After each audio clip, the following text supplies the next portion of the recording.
الحمد لله رب العالمين، الصلاة والسلام على سيد المرسلين وعلى آله وأصحابه وأتباعه أجمعين. أما بعد، فأعوذ بالله من الشيطان الرجيم. بسم الله الرحمن الرحيم. يا أيها الذين آمنوا إذا نودي للصلاة من يوم الجمعة فاسعوا إلى ذكر الله وذروا البيع، ذلكم خير لكم إن كنتم تعلمون. صدق الله العلي العظيم. من ترك 3 جمع من غير عذر طبع الله على قلبه. صدق نبينا رسول الله. ബഹുമാനമുള്ള മുഅ്മിനീങ്ങളെ, അല്ലാഹു നമുക്ക് ഈ പ്രഭാതം ഖൈർ വർദ്ധിപ്പിച്ചു നൽകട്ടെ. ഉപകാരപ്പെട്ട വിജ്ഞാനങ്ങൾ വർദ്ധിപ്പിച്ച് നമ്മുടെ ദീനിയും ദുന്യവിയും ഉഖറവിയുമായ എല്ലാ വിഷയത്തിലും വിജയം അല്ലാഹു പ്രദാനം ചെയ്യട്ടെ. ജമാഅത്ത് നിസ്കാരവുമായിട്ട് ബന്ധപ്പെട്ടുകൊണ്ട് ശ്രദ്ധിക്കേണ്ട ഏതാനും ചില ഉപദേശം അബ്ദുല്ലാഹിൽ ഹദ്ദാദ് തങ്ങളുടേതായി നമ്മുടെ 2-3 ക്ലാസ്സുകളിൽ പറഞ്ഞു. അതോടൊപ്പം അവർ നൽകിയ വളരെ വലിയൊരു ഉപദേശമാണ് ഈ ജമാഅത്തിനേക്കാളും അതിഗൗരവമായ ഒന്നാണ് ജുമുഅ. ആ ജുമുഅയുടെ കാര്യത്തിൽ വിട്ടുവീഴ്ചയില്ല എന്ന് ഓർമ്മിക്കണം. ജുമുഅക്ക് ഒഴിവാക്കാൻ പറ്റിയ കാരണങ്ങളുണ്ട്. ചില കാരണങ്ങൾ ഉണ്ടായാൽ, അസുഖം ബാധിച്ചിട്ടൊക്കെ ബുദ്ധിമുട്ടായാൽ ജുമുഅ നിർബന്ധമാണ്. രോഗം, അതുപോലത്തെ ബുദ്ധിമുട്ട്, യാത്രക്കാർ, അവർക്ക് നോമ്പുകലായി വെള്ളിയാഴ്ചയുടെ ജുമുഅ നിർബന്ധമില്ല. യാത്രക്കാരെന്ന് പറഞ്ഞാൽ വെള്ളിയാഴ്ചയുടെ സുബഹിയുടെ മുമ്പ് യാത്ര പോയ ആളുകളാകണം, എന്നല്ലാതെ സുബഹിക്ക് ശേഷം യാത്ര പോകുന്ന ആളല്ല. അങ്ങനെ കുറച്ച് കാര്യങ്ങളൊക്കെ വളരെ അനിവാര്യമായ ഘട്ടങ്ങളല്ലാതെ വേറുള്ള ടൈമിൽ ഒരിക്കലും ജുമുഅ ഒഴിവാക്കാൻ പറ്റുന്നില്ല. ജമാഅത്ത് പോലെ അല്ല ജുമുഅ എന്ന് മഹാനവറുകൾ രേഖപ്പെടുത്തിയിട്ടുണ്ട്. നമുക്കൊക്കെ അറിയുന്ന കാര്യം. പിന്നെ ജമാഅത്തിന്റെ ഗൗരവം നമ്മൾ അന്ന് പറഞ്ഞു. കണ്ണ് കാണാത്ത സ്വഹാബിയോട് പോലും കൂടെ കൂട്ടിവരാൻ ആളില്ലാതിട്ട് പോലും, വഴിയിൽ കുണ്ടും കുഴിയും ഉണ്ടായിട്ട് പോലും, പിന്നെ ഇഴജന്തുക്കളുടെ വിഷജന്തുക്കളുടെ ശല്യം ഭയപ്പെട്ടിട്ട് പോലും ഇളവ് കൊടുത്തില്ല ജമാഅത്തിന്റെ കാര്യത്തിൽ. ബാങ്ക് കേൾക്കുമോ എന്നാ പള്ളിയിൽ വന്നോളോ എന്നാ പറഞ്ഞു. അതിനേക്കാളും കൂടുതൽ ഗൗരവമുള്ള ഒരു വിഷയമാണ് ജുമുഅ. എന്തുകൊണ്ടെന്ന് വെച്ചാൽ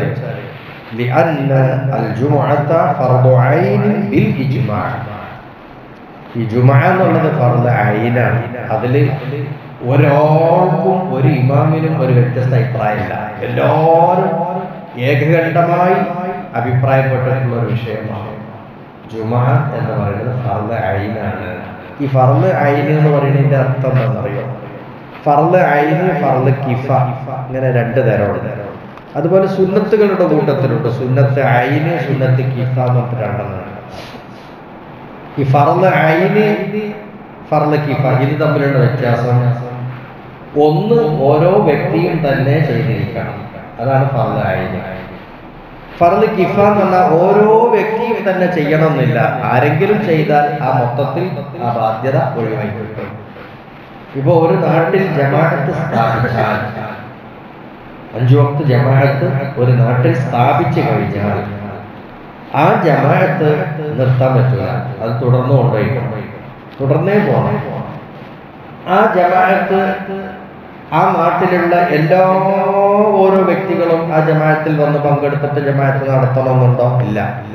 ആ നാട്ടിൽപ്പെട്ട ഏറ്റവും കുറഞ്ഞ ആളുകളാൽ ആ ജമാഅത്ത് നടന്നാലും ആ ബാധ്യത എല്ലാവർക്കും വീഴിയുന്നുള്ളതാണ്. പിന്നെ തക്കതായ കാരണങ്ങളൊന്നും ഇല്ലാതെ ജമാഅത്തിന് വരാതിരുന്നാൽ, കഴിഞ്ഞ ക്ലാസ്സിലൊക്കെ പറഞ്ഞതുപോലെ ലേശം കുറവായിട്ട് ദീനിയായ മേഖലയുണ്ടാവും. ആ സമയത്ത് ജുമുഅ എന്ന് പറഞ്ഞാൽ എന്താ? ജുമാ എന്ന് പറഞ്ഞാൽ ജുമാ ഒരു നാട്ടിൽ സ്ഥാപിച്ചു കഴിഞ്ഞാൽ പിന്നെ ആ ജുമാ അവിടെ നിർത്താതെ തുറന്നു പോകണം. അതോടൊപ്പം തന്നെ ആ നാട്ടിൽ പ്രായപൂർത്തിയായ ജുമാ നിർബന്ധമുള്ള ഏതൊക്കെ വ്യക്തിയുണ്ടോ അവരൊക്കെ നിർബന്ധമായും വന്ന് ആ ജുമാ നടക്കുന്ന ഒരു വരുന്നതിന് യാതൊരു വിധ വിട്ടുവീഴ്ചയില്ല. അയാൾ വരേ അയാൾ തന്നെ വന്നിട്ട് പങ്കെടുക്കുക. അതാണ് ജുമാന്റെ ഈ ഫർള് ഐൻ എന്ന് പറഞ്ഞാൽ ഓരോ വ്യക്തിയും തന്നെ ചെയ്തിരിക്കേണ്ടതാണ് ഫർള് ഐൻ. ഫർള് കിഫായ എന്ന് പറഞ്ഞാൽ സാമൂഹിക ബാധ്യതയാണ്. ആരെങ്കിലും ചെയ്താൽ എല്ലാവർക്കും ആ ബാധ്യത നേടി എന്നുള്ളതാണ്.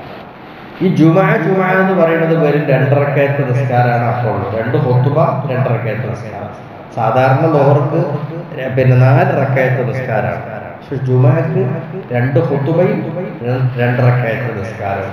ഈ 2 കൂടുമ്പോൾ 4 ആവുന്നതാണ്. അത്രയാണ്. പക്ഷേ ജുമാക്ക് പള്ളിയിൽ വന്ന് ഓരോരുത്തരും ജുമായിൽ പങ്കെടുക്കുമ്പോഴാണ് ആ 2 റക്അത്ത്. അതേസമയത്ത് ഒരാൾ ജുമാക്ക് വരാൻ കാരണം ഉണ്ടായിട്ടോ ഇല്ലാഞ്ഞിട്ടോ വീട്ടിലിരിക്കുകയാണെങ്കിൽ വീട്ടിൽ നിന്ന് നിസ്കരിക്കുകയാണെങ്കിൽ അയാൾ ഈ 2 റക്അത്ത് നിസ്കരിച്ചാൽ മതിയാകുമോ? ഇല്ല, അയാൾ ജുമഅല്ല, അയാൾ ളുഹർ നിസ്കരിക്കണം 4 റക്അത്ത്. ഇതാണ് അവസ്ഥ. അപ്പൊ ജുമാ എന്ന് പറയുന്നത് ഒരു സ്പെഷ്യലായിട്ടുള്ള ഒരു സംഗതിയാണ്. തക്കതായ കാരണമില്ലാതെ ജുമാ ഒഴിവാക്കാൻ പാടില്ല, വഴി നഷ്ടപ്പെടാൻ പാടില്ല. ബഹുമാനപ്പെട്ട ഇബ്നു അബ്ബാസ് റളിയല്ലാഹു അൻഹുമാ തങ്ങളോട് ഒരിക്കലും ചോദ്യം വന്നു. മനുഷ്യന്മാർ പല സൈസുമാണല്ലോ. അപ്പൊ നമുക്കിത് കേൾക്കുമ്പോൾ ആരായിരുന്നു ജുമാ ഒഴിവാക്കണമെന്ന് എന്നൊക്കെ വിചാരിക്കും. ഒന്നാം തരം മുസ്ലിങ്ങൾ തന്നെ ജുമായുടെ കാര്യത്തിൽ അത്ര ഒരു പരിഗണന കൊടുക്കാതെ ചിലപ്പോൾ ജുമാക്ക് ഇല്ലാണ്ട് വീട്ടിൽ തന്നെ ഇരിക്കുന്ന ആളുകൾ ഇല്ലാഞ്ഞിട്ടല്ല, പരിശോധിച്ചാലുണ്ടാവും. വലിയ ജമാഅത്തുകളൊക്കെ ആണെങ്കിൽ ഉണ്ടാവും. ഇനി ചെറിയ ജമാഅത്താണെങ്കിൽ തന്നെ അവിടെ ചിലപ്പോഴൊക്കെ ഇങ്ങനത്തെ ആളുകളെ കാണും. അവിടെ നമ്മൾ ഗൗരവം മനസ്സിലാക്കാൻ വേണ്ടി പറയാ. ഇബ്നു അബ്ബാസ് തങ്ങളോട് ചോദിക്കപ്പെട്ടു, അൻ റജുലിൻ യഖൂമുൽ ലൈല വയസൂമുൻ നഹറ വലകിന്നഹു ലാ യഹ്ദുറുൽ ജുമുഅത വൽ ജമാഅ ഫഖാല ഹുവ ഫിന്നാർ. സാധാരണ ജുമാ ഒഴിവാക്കുന്ന ആളെന്നെ ഒഴിവാക്കൽ എന്തായിരിക്കും? പൊതുവെ നിക്കാരം തന്നെ ഇല്ലാത്തവരായിരിക്കും ജുമാ ഒഴിവാക്കുക. നിസ്കരിക്കുന്നവർ ജുമാക്ക് വരാതിരിക്കുന്നുള്ളതാണ്. എന്നാൽ ഇബ്നു അബ്ബാസിനോട് ചോദ്യം എന്താ? അവിടെ ഒരാളുണ്ട്, അയാൾ രാത്രി നിസ്കരിക്കും. സുന്നത്ത് നിസ്കാരങ്ങൾ, തഹജ്ജുദ് അതുപോലെയുള്ള നിസ്കാരങ്ങളൊക്കെ രാത്രി അങ്ങനെ നിസ്കരിക്കും.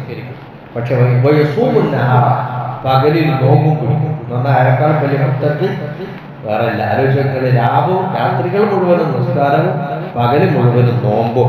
പക്ഷെ അദ്ദേഹം അയാൾ ജുമുഅക്കും വരൂല, ജമാഅത്തിനും വരൂല.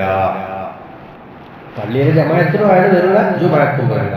അങ്ങനെ ഒരാൾ നമ്മൾ വേഗം അയാളെ പറ്റി വിലയിരുത്ത അയാൾ എന്തൊരു ഔലിയാണ്.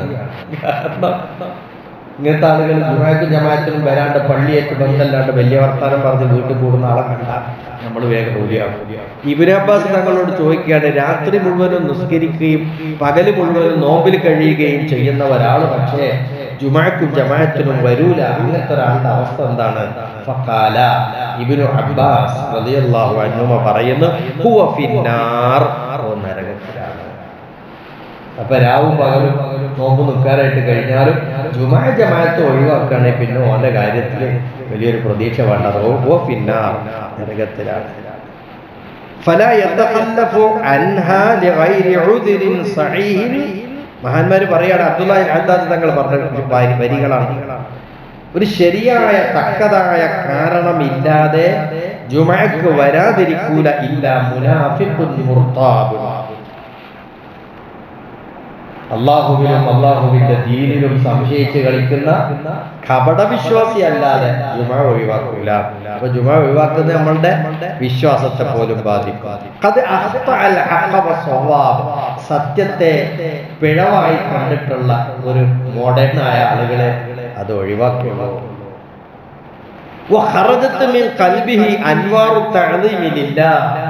അവന്റെ ഹൃദയത്തിൽ നിന്ന് അള്ളാഹിനോടുള്ള ബഹുമാനത്തിന്റെ ആ വെളിച്ചം അത് നഷ്ടപ്പെട്ടു പോകും. അതുണ്ടാവില്ല അവന്റെ കൽപ്പന. പരിശുദ്ധ ഖുർആൻ പറഞ്ഞ ആയത്ത് നമ്മളൊക്കെ കേട്ട് പരിചയമുള്ളതാണ്, സൂറത്തുൽ ജുമുഅ. ജുമുഅ എന്ന് പറഞ്ഞൊരു അധ്യായം തന്നെ ഖുർആനിലുണ്ട്. ആ ജുമുഅ അധ്യായത്തിൽ പറയുന്ന, യാ അയ്യുഹല്ലദീന ആമനൂ, സത്യവിശ്വാസികളെ, ഇദാ നൂദിയ ലിസ്വലാത്തി മിൻ യൗമിൽ ജുമുഅ, വെള്ളിയാഴ്ച ദിവസം നിസ്കരിക്കാൻ വേണ്ടിയിട്ട് വാങ്ക് വിളിക്കപ്പെട്ടാൽ ഫസ്ഔ ഇലാ ദിക്രില്ലാഹ്, അല്ലാഹുവിന്റെ ദിക്റിലേക്ക് നിങ്ങൾ വേഗത്തിൽ ചെല്ലണം. വദറുൽ ബൈഅ, കച്ചവടം ചെയ്യുന്നവരായിരിക്കും, പക്ഷെ ആ കച്ചവടം ചെയ്യുമ്പോൾ കസ്റ്റമേഴ്സ് വന്ന് കാത്തുനിന്നുണ്ടാവും. പക്ഷെ വദറുൽ ബൈഅ, കച്ചവടം നിങ്ങൾ ഒഴിവാക്കണം, വേഗം നിങ്ങൾ ആ ദിക്റിലേക്ക് പോകണം. ദാലികും ഖൈറുൽ ലക്കും, അതാണ് നിങ്ങൾക്ക് ഖൈർ. നിങ്ങൾ വിചാരിക്കുക ഇന്നത്തെ കച്ചവടമൊക്കെ തീർന്നിട്ട് ലാസ്റ്റ് പോകാൻ, അങ്ങനെയല്ല. ദാലികും ഖൈറുൽ ലക്കും, ഇത് ഒഴിവാക്കിയിട്ട് ജുമുഅക്ക് പോകുന്നതാണ് നിങ്ങൾക്ക് ഖൈർ. ഇൻ കുൻതും തഅലമൂൻ, നിങ്ങൾ അറിയുന്നവരാണെങ്കിൽ ഒരിക്കലും നിങ്ങൾ ഇത് ഒഴിവാക്കൂല. എന്ന് പറഞ്ഞാൽ എത്ര ബാങ്ക് കേട്ട ഉടനെ നിങ്ങൾ പോരും തന്നെ ചെയ്യും. 3 ജുമുഅ ഒരാൾ ഒഴിവാക്കിയാൽ, കാരണങ്ങളൊന്നും ഇല്ലാതെ ഒഴിവാക്കിയാൽ, ഓനൊരു പ്രത്യേക കാറ്റഗറിയിലായിട്ട് മുദ്ര കുത്തപ്പെടും. അതാ ഹദീസ് കാണുന്നു, മൻ തറക സലാസ ജുമുഅ, 3 ജുമുഅ ഒരു കാരണമില്ലാതെ ഒരുത്തൻ ഒഴിവാക്കിയാൽ തബഅല്ലാഹു അലാ ഖൽബി, അവന്റെ ഹൃദയത്തിൽ ഒരു സീല് പതിയും, അവന്റെ ഹൃദയത്തിൽ ഒരു മുദ്രണം ഉണ്ടാകും. എന്തീ മുദ്രണം? അവനൊരു പ്രത്യേക കാറ്റഗറിയാണ്. അവന് സാധാരണ ആളുകളുടെ കൂട്ടത്തിൽ, ഒരു മുഅ്മിനീങ്ങളുടെ കൂട്ടത്തിൽ കൂട്ടാൻ പറ്റാത്ത വിധം അവന്റെ ഹൃദയത്തിൽ സീല് പതിഞ്ഞു പോകും എന്നാ പറയണത്. എന്നാൽ ചില ആളുകൾ ഉണ്ടാവും, ഓർക്ക് ജുമുഅക്ക് വന്നോളും നിർബന്ധമില്ല, തക്കതായ കാരണമുണ്ട്. പക്ഷെ കാരണം ഉണ്ടായിട്ടും അവർ വളരെ പ്രയാസപ്പെട്ട് അതിസാഹസപ്പെട്ട് ജുമുഅക്ക് വരുന്നവരുണ്ടാവും. അങ്ങനെ വരികയാണെങ്കിലോ അത് വലിയ പദവിയാണ്. ജുമുഅ നിർബന്ധം ഇല്ലാഞ്ഞിട്ടും ജുമുഅക്ക് വരാൻ അത് വലിയൊരു പദവിയാണ്. വയദുല്ലു മിൻ സാഹിബിഹി അലാ കമാലി തഅദീമി ലില്ലാഹി വ ഹഖ്ഖിഹി, അല്ലാഹുവിനോടുള്ള ബഹുമാനം സമ്പൂർണ്ണമായിട്ട് അവന്റെ ഹൃദയത്തിലുണ്ടെന്ന്. എല്ലാ പ്രതിസന്ധികളെയും പ്രയാസങ്ങളും രോഗങ്ങളും എല്ലാം തൃണവൽക്കരിച്ചുകൊണ്ട് ജുമുഅക്ക് വരുന്നുണ്ടെങ്കിൽ അവന്റെ ഹൃദയത്തിൽ അത്രയും അല്ലാഹുവിനോടുള്ള ബഹുമാനവും അല്ലാഹുവിന്റെ ഹഖ് പൂർത്തീകരിക്കുന്നതിനുള്ള പൂർണ്ണ മനസ്സുമാണ് അത് അറിയിക്കുന്നത് എന്ന് മഹാനവറുകൾ പറയാം. ജുമുഅക്ക് വരികയാണെങ്കിൽ എപ്പോഴാണ് വരേണ്ടത് എന്നുള്ളത് അത് നമ്മൾ നേരത്തെ ഞാൻ ഓതി പറഞ്ഞ ആയത്തിൽ വ്യക്തമായിട്ടുണ്ട്. എപ്പോഴാണ് ജുമുഅക്ക് വരിക എന്ന് പറഞ്ഞാൽ, ജുമുഅക്ക് വരിക എന്ന് പറഞ്ഞാൽ നിസ്കരിക്കാൻ വരിക എന്നല്ല, നിസ്കാരത്തിന്റെ മുമ്പായി നിർവഹിക്കപ്പെടുന്ന 2 ഖുതുബ ഉണ്ട്. സാധാരണ 4 റക്അത്ത് നിസ്കരിക്കുന്നതിന് പകരം വെള്ളിയാഴ്ച ആദ്യം 2 ഖുതുബയും പിന്നെ 2 റക്അത്ത് നിസ്കാരമാണ്. അപ്പൊ ഈ 2 4 കൂടുമ്പോഴേ പൂർണ്ണമാവും. അതുകൊണ്ടാണ് ഖുർആനിൽ ബാങ്ക് കേട്ടാൽ ഫസ്ഔ ഇലാ ദിക്രില്ലാഹ്, അല്ലാഹുവിന്റെ ദിക്റിലേക്ക് നിങ്ങൾ വേഗത്തിൽ പോകണം. ഏതാണ് അല്ലാഹുവിന്റെ ദിക്ർ? തഫ്സീറിന്റെ കിതാബിൽ കാണാം, ഖുതുബയെ കുറിച്ചാണ് പറയുന്നത്. ഇത് നിർവഹിക്കുന്ന ഖുതുബ, ആ ഖുതുബയാണ് ദിക്ർ എന്ന് പറയുന്നത്. ആ ദിക്റിലേക്ക് നിങ്ങൾ വേഗം പോകണം, ആ ഖുതുബ കേൾക്കുന്നിടത്തിലേക്ക് നിങ്ങൾ പോകണം എന്നാണ്. അപ്പൊ നിസ്കരിക്കാൻ വേണ്ടി വരിക എന്നുള്ളതല്ല, ഖുതുബന്റെ ആരംഭം മുതലേ നമ്മൾ ഉണ്ടാവുക എന്നുള്ളതാണ് ജുമുഅക്ക് പങ്കെടുക്കുക എന്നുള്ളതിന്റെ താല്പര്യം. അപ്പോ ബാങ്ക് കേൾക്കുക എന്നുള്ള ഏതായി ബാങ്ക്? മിമ്പറിൽ കയറിയതിന് ശേഷം കൊടുക്കണ ബാങ്കാണ്. ആ ബാങ്ക് കേട്ടിട്ട് പിന്നെ വേഗം ഈ ഖുതുബ തുടങ്ങുമ്പോൾ വരണമെങ്കിൽ ഇവര് പള്ളിയുടെ പരിസരത്ത് തന്നെ എവിടെയെങ്കിലും ഉള്ളവരാണ്, ഓൽക്കാണ് അത് സൂട്ടാകുക. ദൂരമുള്ളവരെ സംബന്ധിച്ചിടത്തോളം, ദൂരമുള്ളവര് ഈ ഖുതുബന്റെ ബാങ്ക് കേട്ടിട്ട് വരാം, അവിടുന്ന് പുറപ്പെട്ടാൽ മതിയോ? അപ്പോൾ കൂടെ ഖുതുബ നേരം വൈകി പോയി. അവരെ സംബന്ധിച്ചാൽ പള്ളിയുടെ തൊട്ടടുത്ത പരിസരത്തായി ഉള്ളവർക്ക് ഇത് ബാധകമാണ്. ഏത്? ഖുതുബന്റെ ബാങ്ക് കേട്ട വേഗം പള്ളിയുടെ ഉള്ളിലേക്ക് കയറുക. അതേസമയത്ത് അല്ലാത്തവരോ, അല്ലാത്ത ദൂരെയുള്ള ആളുകൾക്ക് ഖുതുബ കേൾക്കും തുടങ്ങുമ്പോഴേക്കും പള്ളിയിലേക്ക് എത്താൻ വേണ്ടി നിർവഹിക്കപ്പെടുന്ന ഒരു 2ാം ബാങ്കാണ് നമ്മൾ ആദ്യം കൊടുക്കുന്നത്. അത് ഉസ്മാൻ ഇബ്നു അഫ്ഫാൻ റളിയല്ലാഹു അൻഹുവിന്റെ കാലം മുതൽക്ക് സുന്നത്തായി നടപ്പിൽ വന്നിട്ടുള്ള ബാങ്കാണ്.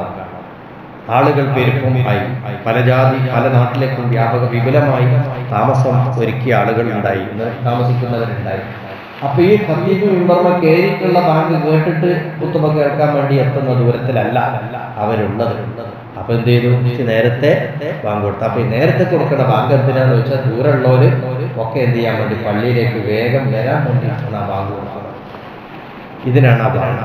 അപ്പോ ബാങ്ക് കേട്ടിട്ട് പിന്നെയും പള്ളിയിലേക്ക് വരാനോ ഖുതുബക്ക് വരാനോ താമസിച്ചാൽ അവന്റെ ജുമുഅ പൂർണ്ണമല്ലാതെ പോകുന്നുണ്ട് എന്നുള്ള വിഷയം. അപ്പൊ അതിഗൗരവമാണ് ജുമുഅയുടെ കാര്യം എന്നാണ് പറഞ്ഞത്. അല്ലാഹു തആല നമ്മളെല്ലാവരെയും ജുമഅയും ജമാഅത്തും വേണ്ടതുപോലെ നിർവഹിച്ച് പടച്ച റബ്ബിന്റെ പ്രീതി പിടിച്ചു പറ്റുന്നവർ ആക്കി തരട്ടെ. എല്ലാ കാര്യത്തിലും അല്ലാഹു നമ്മുടെ പ്രത്യേകമായ സഹായം ഉണ്ടാവുന്നത് നമുക്ക് അവൻ പ്രദാനം ചെയ്യട്ടെ. നമ്മുടെ മക്കളെ കാര്യവും ഭാര്യമാരുടെ കാര്യത്തിലൊക്കെ അല്ലാഹു തആല സന്തോഷം വർദ്ധിപ്പിച്ചു തരട്ടെ. മക്കൾക്കൊക്കെ പനിയുണ്ട് പല വീട്ടിലും, അതുകൊണ്ട് പലരും ഏൽപ്പിച്ചിട്ടുണ്ട്.